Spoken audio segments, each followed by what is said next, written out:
So it's mid-February. We're back in here scouting a place that I killed a buck 4 years ago. Pretty nice 11-pointer. We're back in here looking for where that buck was bedded. He came off this hill and went south, and we killed him on the south side. My brother came in here 2 years ago and almost killed one. We haven't been back since.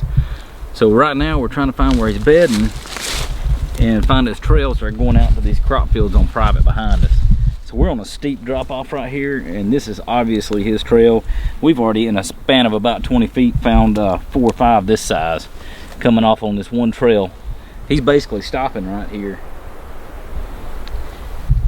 He's getting up out of his bed and easing over here, stopping right here and checking everything out, rubbing it up, and then walking off the hill to go to these crop fields down here. So we're gonna backtrack this trail until we find his bed, and we're gonna find a good place to set up on it.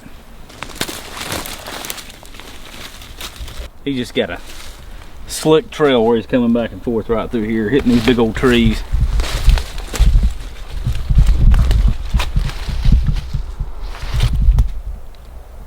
We got one of them.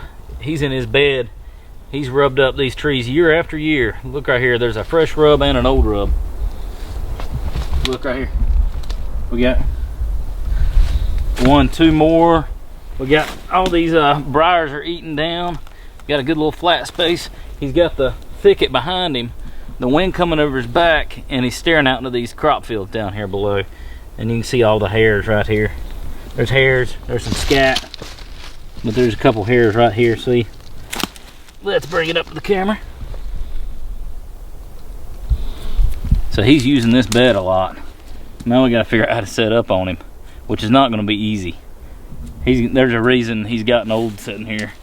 It's hardly any way for us to get in here and get where we can catch him in the evening going out without him hearing us come in. We're going to have to come in over that hill and drop off somehow. If we shoot him like that, he's going to fall straight off that hill going down towards private and hit it straight off. I don't think you'd ever drag him back up from there. We'd have to cut him up and pack him out, even though we're not that far from the truck. So we're going to go on back and see if this is the main bedding or if there's better. He definitely uses this part of the time.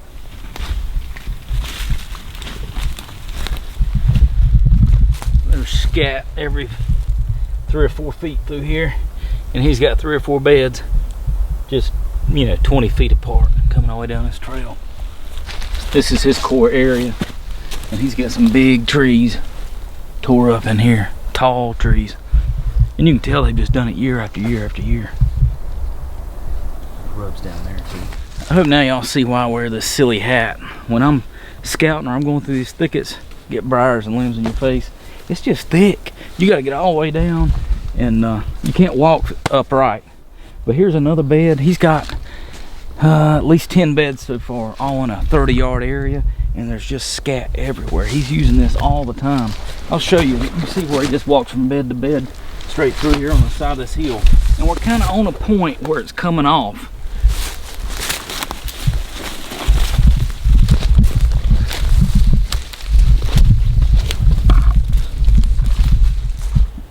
Depending on which way the wind's blowing on this point, and this is a real thick point obviously, you might use a bed over there for a south wind, a bed over here for an east wind like we get after storms, and that bed right there with one of his sheds in it on an east wind.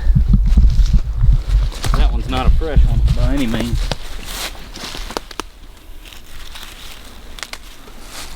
Looks like 1, 2, 3, 4, 5. Was a mainframe 10. That one's at least a year old, maybe 2. The squirrels have got it, but it's laying right here in his bed, and I bet if we looked hard enough we could find the next one. There's probably another one laying around in here.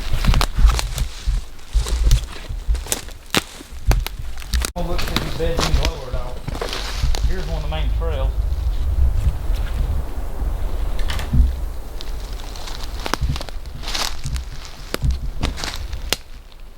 So we got crop fields all behind us on private land. The line is about 40 yards below us, maybe 50. And it's just so steep you couldn't go. Like, they're not climbing this hill to hunt on public. But he's got all his beds uphill from us about 30 yards. And there's trails looping around here. And he's coming out and feeding in the evenings. During the rut, he's probably monitoring this bedding area behind him where the does stay. And we've hunted on the other side of it. So during the rut, we'll probably hunt him back there.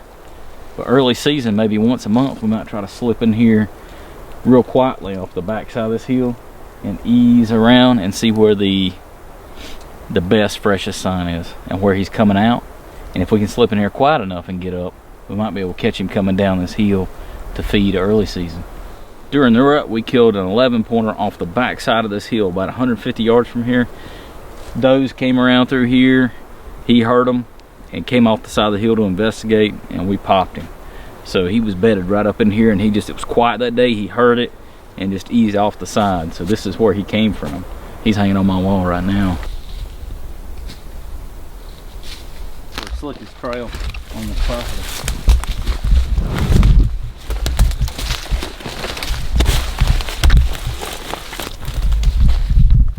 Right here, Heath.